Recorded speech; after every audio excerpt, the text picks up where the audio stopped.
माझ्या या युवा प्रशिक्षणार्थ्यांना लोटांगण घालून मी तुम्हाला नम्र विनंती करतो।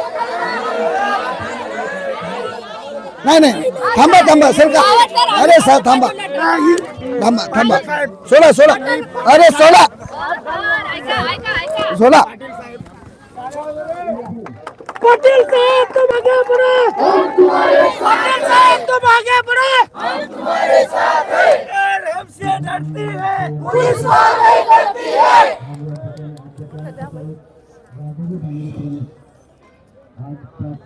कारण मी तुम्हाला लोटांगण एवढ्यासाठी घातलंय, आमची ताकद तुम्ही आहात आणि तुम्ही तुमची ताकद वाढवण्यासाठी आणि तुमचा महत्त्वाचा मुद्दा यशस्वी करण्यासाठी आम्ही नेतृत्व कुठेही कमी पडलेलं नाही।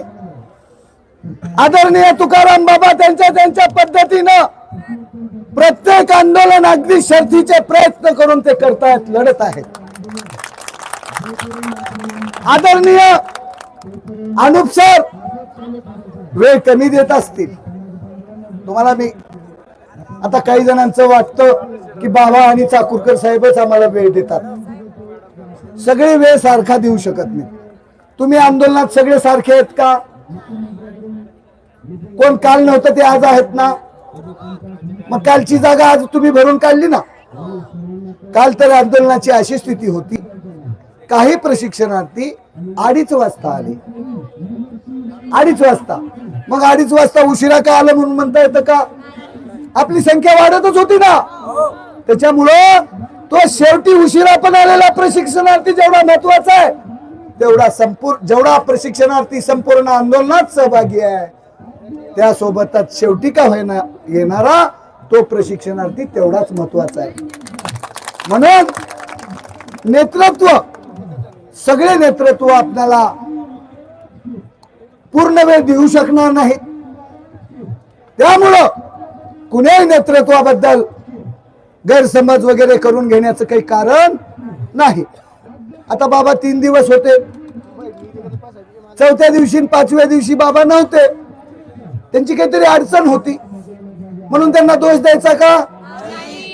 पण आज आपल्यावर संकट आल्यावर बाबा धावून आले का नाही? मग काल बाबा कुठे आहेत म्हणणाऱ्यांना बाबांनी आज उपस्थिती लावून उत्तर दिले का नाही?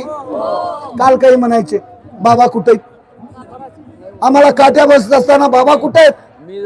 मी त्यांना सांगितलं, माझ्या गाडीमध्ये सांगितलं की आपणाला प्रत्येक, आता मला सांगा, मी एक एक मुद्दा सांगतो।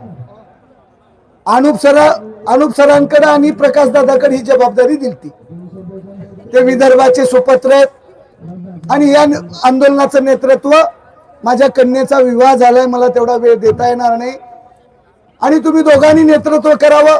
बाबांनी नाशिक सांगलीचं नेतृत्व केलंय, मी नागपूर मधलं पूर्वीचं आणि ठाण्यातल्या 2 आंदोलनाचं नेतृत्व केलंय, आझाद मैदानातलं मी नेतृत्व केलंय।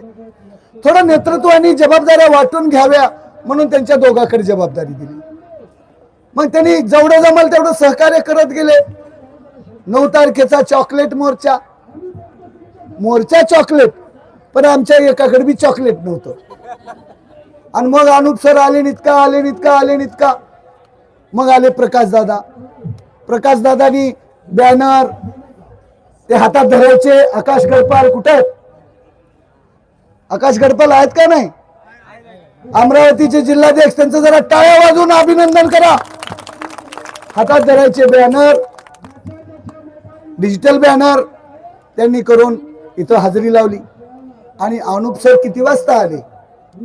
11:30ला, 12ला आले। अरे म्हणलं अनुप सर ही काही पद्धत असते का? म्हणले आता त्यांना शिव्या द्यावं वाटलं तर मला। मग त्यांनी काय केले, आले ते असं आले की जॅकेट फिकीट लेवले, गळ्यामध्ये चॉकलेटच्या माळा घातले होते आणि एका पिशवीमध्ये चॉकलेटची टोपी करून आणले होते। ती काढली टोपी माझ्या डोसक्यावर घातले, एक चॉकलेटची माळ माझ्या गळ्यात घातले, माझा रागच गेला। आणि त्या एका चॉकलेटनं, चॉकलेट किती रुपयाचं आणि टोपी किती रुपयाची? सगळंच 100 रुपयाचं असेल। बाबा त्या 100 रुपयाच्या 50 रुपयाच्या चॉकलेटनं त्या साध्या टोपी